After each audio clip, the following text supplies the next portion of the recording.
Today we're going to be watching The Invisible Man and talking about it while we watch. And joining us to do that is Lee Winnell, writer and director of The Invisible Man. Lee? I hope you don't mind a friend joining us. God.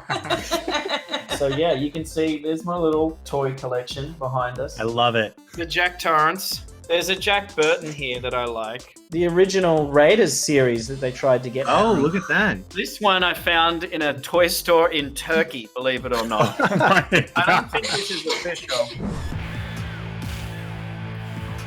I was given the option of, what if the Universal logo disappeared? You know how some movies these days tend to want to incorporate the logos into the movie, which I like.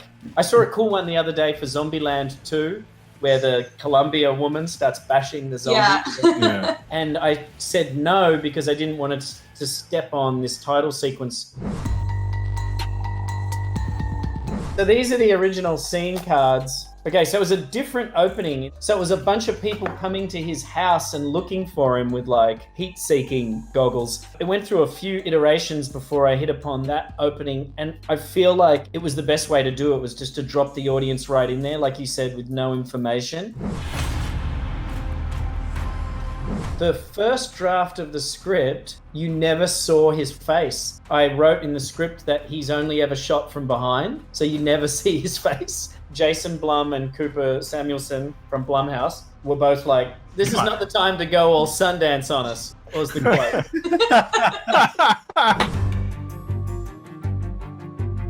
Everything you see in that first trailer was shot, but the thing is, we hadn't even finished editing the movie when they cut the trailer. They just were like, "Oh, this is a good scene." It ended up working out for us, because when we released the trailer, everyone online was like, "They showed too much," and I'm thinking like, actually, a lot of what they showed isn't even in the movie. When you think of The Invisible Man, you think of the guy drinking the potion, like, I'm alive or whatever.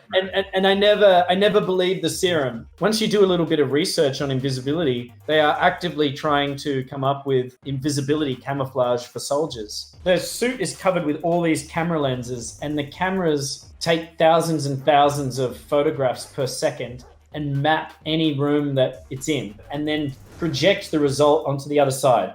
And we talked to some scientists. They basically said, yes, this could work. We don't have the technology yet, but in theory, there's a version of this that could work. It just has this weird, it almost looks like a Blade Runner version of a GIMP suit.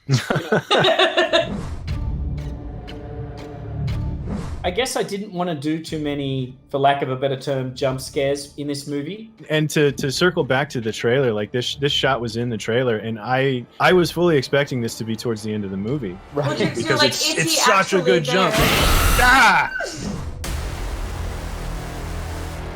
Sometimes when I'm writing, I usually put together a soundtrack, and I'll start imagining almost the trailer for the movie before I've even started writing. When I did that for this movie, one of the first things I was picturing was the main character, this woman, being sort of pulled around a kitchen. And we actually found a stunt coordinator in Sydney who owned his own motion control rig, which is a robot camera. And that's how we filmed everything. It was using this motion control. If you're using a motion control camera, which has this perfect movement, then everything else has to be perfect. It's almost like the actors have to become robots as well. So yeah, it was quite a few takes before we got that one. This was a really fun scene to write. Like, I love writing these scenes where you pull the rug out, because, a screenplay is written to be read. So that's the first goal, is can I intrigue a reader? And so I actually try to write it in a way that makes people go, what the f***? And so that's where right now, I felt like if I could get that right, everybody would be like, what? It's all about misdirection. In the original version, she did not kill him. It says here, I can't believe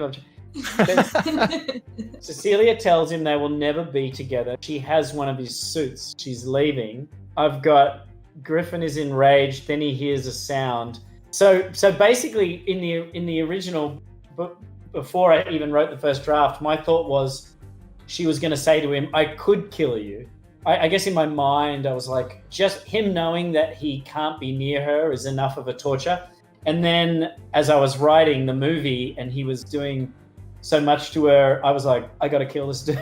So I honestly haven't talked to anyone about a sequel yet. People will bring it up, and I'll be like, yeah. The Invisible Hang Woman. on. Yeah, Jason Blum will Right. be like, hey, let's talk sequel, and I'll be like, nope.